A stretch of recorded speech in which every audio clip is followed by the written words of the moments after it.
When we bought the corner lot in Chestnut Ridge, it felt like a fresh start. Quiet cul-de-sac, tree-lined sidewalks, and a seemingly harmless HOA. My wife, Elena, had just accepted a high-profile assignment and needed a secure home office.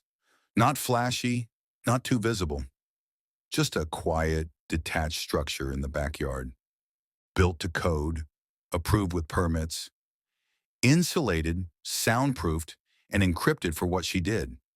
Because Elena wasn't just working from home. She was a federal prosecutor specializing in organized crime, fraud, and racketeering. And her office? It contained evidence, sealed communications, and confidential materials that could take down entire criminal networks.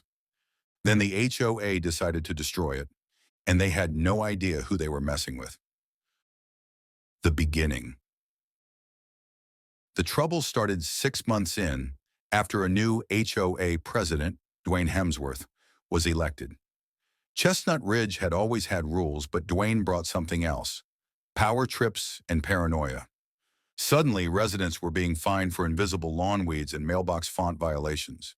We ignored most of it. Elena was deep in trial prep for a major RICO case involving a financial syndicate with ties to local developers.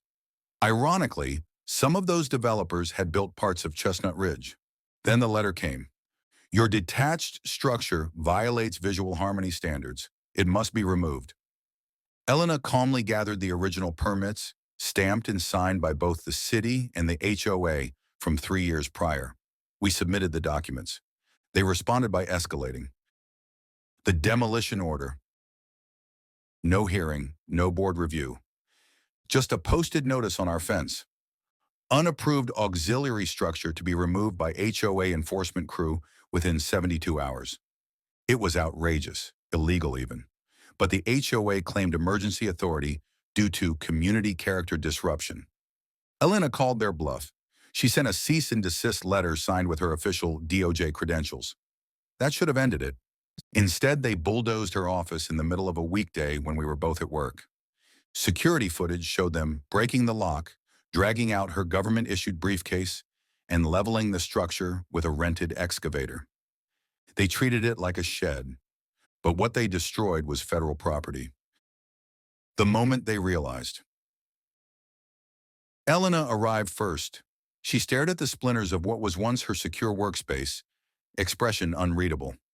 Then she walked past the crowd that had gathered and headed straight for Dwayne's office, located inside the HOA clubhouse. I arrived 20 minutes later to see him shouting, "You don't scare me just because you're a lawyer." Elena calmly held up her ID. "I'm not just a lawyer, I'm a United States attorney, and you've just committed destruction of evidence, unlawful entry, and federal interference with an active investigation." The room went silent. Within an hour, federal agents were on site. By nightfall, the entire HOA board had been placed under investigation. The fallout. Turns out Dwayne wasn't just a control freak. He was connected to one of the same developers Elena had been investigating. Her home office was bulldozed the day before she planned to file a new set of indictments based on confidential material stored in that building. He tried to claim ignorance, but it was too late.